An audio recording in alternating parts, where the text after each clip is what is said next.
Iran का बड़ा हमला, इजराइल और यूएसएस अब्राहम लिंकन पर missile attack. Middle east war update. Middle east से इस वक्त बड़ी खबर सामने आ रही है। कल रात ईरान ने इजराइल के कई शहरों पर मिसाइल हमला किया है। इसके साथ ही ईरान ने दावा किया है कि उसने अमेरिकी नौसेना के शक्तिशाली विमान वाहक पोत यूएसएस अब्राहम लिंकन को भी निशाना बनाया। इस हमले के बाद पूरे मिडिल ईस्ट में तनाव और बढ़ गया है और कई देश इस स्थिति को बेहद खतरनाक बता रहे हैं। आइए जानते हैं कि आखिर कल रात क्या हुआ और ये संघर्ष किस दिशा में जा सकता है।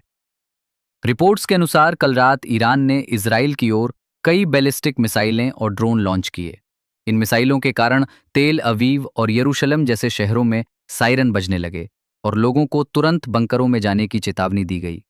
इजराइल के एयर डिफेंस सिस्टम ने कई मिसाइलों को हवा में ही रोक लिया, लेकिन कुछ मिसाइलों के कारण अलग अलग इलाकों में धमाकों की खबरें भी सामने आई हैं। इस हमले के बाद इजरायली सेना ने पूरे देश में हाई अलर्ट जारी कर दिया है। इस पूरे घटनाक्रम का सबसे बड़ा और खतरनाक पहलू ये है कि ईरान ने दावा किया है कि उसने अमेरिकी विमान वाहक पोत यूएसएस अब्राहम लिंकन को निशाना बनाया। ईरान के रिवॉल्यूशनरी गार्ड्स के अनुसार उन्होंने इस युद्धपोत की ओर कई मिसाइलें और ड्रोन लॉन्च किए। यूएसएस अब्राहम लिंकन अमेरिकी नौसेना का एक बेहद शक्तिशाली विमान वाहक पोत है, जिसमें दर्जनों लड़ाकू विमान और हजारों सैनिक तैनात रहते हैं। हालांकि अमेरिकी अधिकारियों ने ईरान के इस दावे को खारिज करते हुए कहा है कि मिसाइलें जहाज तक नहीं पहुंच सकीं और विमान वाहक पोत पूरी तरह सुरक्षित हैं। फिर भी इस घटना ने अमेरिका और ईरान के बीच तनाव को और ज्यादा बढ़ा दिया है।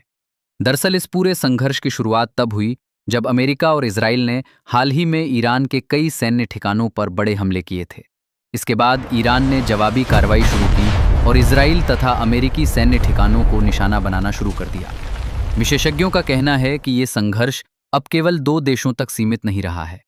अगर ये टकराव और बढ़ता है तो इसमें कई अन्य देश भी शामिल हो सकते हैं, जिससे पूरे मिडिल ईस्ट में बड़ा युद्ध छिड़ सकता है। मिडिल ईस्ट दुनिया का सबसे महत्वपूर्ण तेल क्षेत्र माना जाता है।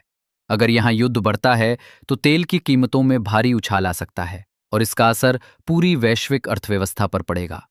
इसी वजह से दुनिया के कई देश इस संकट को लेकर चिंता जता रहे हैं और तनाव कम करने की अपील कर रहे हैं। फिलहाल पूरी दुनिया की नज़र मिडिल ईस्ट की स्थिति पर टिकी हुई है। ईरान, इजराइल और अमेरिका के बीच बढ़ता ये तनाव आने वाले दिनों में किस दिशा में जाएगा, ये देखना बेहद महत्वपूर्ण होगा।